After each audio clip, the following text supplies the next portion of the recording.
Herkese merhaba arkadaşlar. Görmüş olduğunuz gibi bugün TV sehpamızı boyamaya karar verdik. Çünkü TV sehpamız evimizde en kötü görüntüye sahip olan bir eşya olmaya başladı. Üst kısmı bu şekilde sarardı. Çekmeceleri kendi rengiyle duruyor. TV sehpamızın aynı zamanda çekmecelerinin açılmaması için eşim bu şekilde bant yapıştırmış. Buralarındaki boyalar da kalkmış. Onun için her tarafını boyamaya karar verdik. Boyarken daha önce boyamış olduğum yemek masasını ve komodinin aynı rengiyle boyayacağım. Rich'in alaçatı rengiyle boyayacağım. Salonda da bu şekilde bir uyum yakalamış olacağız. Hem bu kötü görüntüyü ortadan kaldırmış olacağız. Hem de salon takımının hepsi aynı tek renkten olmuş olacak. Üst kısmına gene budak çalışması yapacağım. Bu defa yan taraflarına ve çekmecelere beyaza boyayacağım. Çekmecelerin kulp kısmına da budak yapmış olduğum renkle aynı renge boyayacağım. Oldukça güzel bir görüntü elde edeceğimize inanıyorum. Hepinize şimdiden iyi seyirler diliyorum. Kanalıma abone değilseniz abone olmayı unutmayın. Videoyu da beğenip like atmayı unutmayın lütfen. Hepinize şimdiden iyi seyirler.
Arkadaşlar görmüş olduğunuz gibi TV sehpamızın altının birinci katı tamamıyla bitti.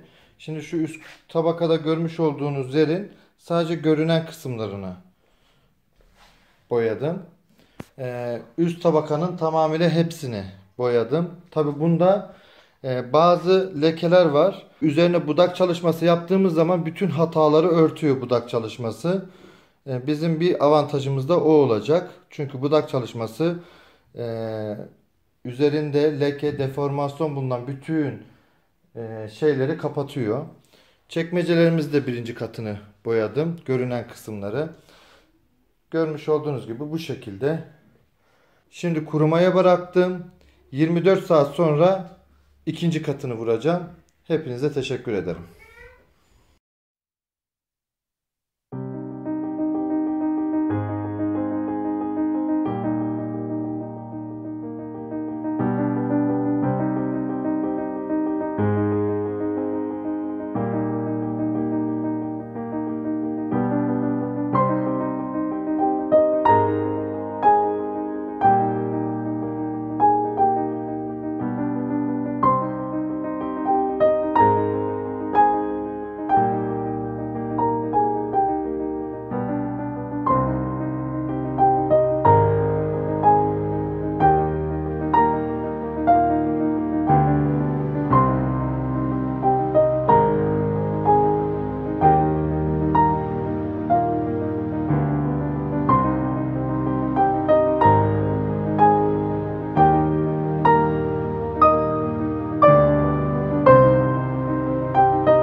Evet arkadaşlar, boyama işlemi tamamıyla bitti. Şimdi budak çalışması yapacağız. Budak çalışmasını yine neyle yapacağız? Diğer mobilyalarımı boyadığım, görmüş olduğunuz gibi kestane rengiyle yapacağım. Bu kestane renginden az bir miktar, aynı zamanda bunu glaze ile karıştıracağım. Bu glazin ne olduğunu daha önceki videolarımda anlatmıştım. Nasıl yağlı boyalarda tiner kullanıyorsak, bu tarz boyalarda da boyayı inceltmek için glaze kullanıyoruz. Budak desenini de böyle bir ufak bir aparat var. Bununla yapacağız. Daha önceki videolarımda da görmüştünüz nasıl yapıldığını. Her bir yapılışta bu budak malzemesini temizlemeniz lazım. Aralardaki kanalların dolmaması lazım. Şimdi bu budak aparatının genişliği kadar fırçayla boyama işlemi yapacağım ve daha sonra da budağı yapacağım ve bir yanına geçeceğim. Bu şekilde yapıyorum ben budak çalışmasını. Hepinize şimdiden iyi seyirler. Şimdi boya karışımını yaptıktan sonra hemen budak çalışmasının yapılışını göreceksiniz.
Evet arkadaşlar, TV sehpamızın boyama işlemi tamamıyla bitti. Görmüş olduğunuz gibi yine üzerine bir budak çalışması yaptım. Ve kuplana da budak çalışmasında kullanmış olduğum rengi kullandım. Bunların içleri çıkıyor. O şekilde boyadım. Şimdi salon takımımızın geneli hep bu tarz bir boyama oldu. Rich'in alaçatı rengini kullandım. Videoda beyaz gibi gözükebilir ama beyaz değil. Bu sarımsı, birazcık daha krem gibi bir renk. Oldukça güzel ve müthiş bir renk. Bizim şimdi bütün mobilyalarımız hep bu tarzda oldu. TV sehpamızın son hali bu şekilde. Siz de sararmış olan mobilyalarınızı bu şekilde tekrardan geri döndürebilirsiniz. Ve oldukça güzel sonuçlar elde edersiniz. Şimdi ben salon takımımızın son halini hepinize tekrardan göstereyim. Zaten videonun sonunda da salon takımını nasıl boyadığımı izleyebilirsiniz. Gümüşlüğüm yine aynı bu şekilde oldu. Üzerinde budak çalışması var. ve altı yine alaçatı rengi. Komodinimiz ve yemek masamız, aynı zamanda sandalyelerimizin eski halini bir önceki videomda zaten biliyorsunuz. Hepsinin üzerine gene budak çalışması yaptım. Bu şekilde. Masamın üzeri de bu şekilde oldu. Ve altı da Rich'in alaçatı rengiyle boyadım. Aynamızı değiştirdim. Ham bir MDF aldım ve kendim boyadım. Aynasını da kendim taktım. Bu benim güzel kızım. Beni bekliyor. Beğendin mi kızım? Güzel olmuş mu TV sehpası da? Evet. Tamam. Bir el salla bakalım. Bir şey söylemek istiyorum. Ne söylemek istiyorsun? Söyle bakalım. Like da atmayı unutmayın. Bay bay. Aferin benim kızıma. Kardeşin nerede? Ben bilmiyorum. Bilmiyor musun? Uyumaya mı gitti? Galiba. Tamam. Hadi bakalım. Bir bay bay yap bir daha. Görüşürüz. Aferin benim kızıma. Bu da sehpamız. Yine aynı tarzda boyadık. Koltuk takımlarını zaten yeni aldık. Hepsi yeni geldi. Şu anda salon takımını boyadıktan sonra son hali tamamıyla bu şekilde oldu. Yani mobilyaların tarzı hepsi aynı şekilde oldu. Kendim boyadığım için istediğim şekilde ayarladım. Umarım videoyu beğenmişsinizdir. Ve mobilyaların son şeklinde oldukça güzel olduğunu düşünüyorum. Sizlerin de beğendiğini düşünüyorum. Videomu beğendiyseniz like atmayı unutmayın. Aynı zamanda kanalıma abone değilseniz abone olarak bana destek verirseniz çok mutlu olurum. Hepinize şimdiden teşekkür ederim.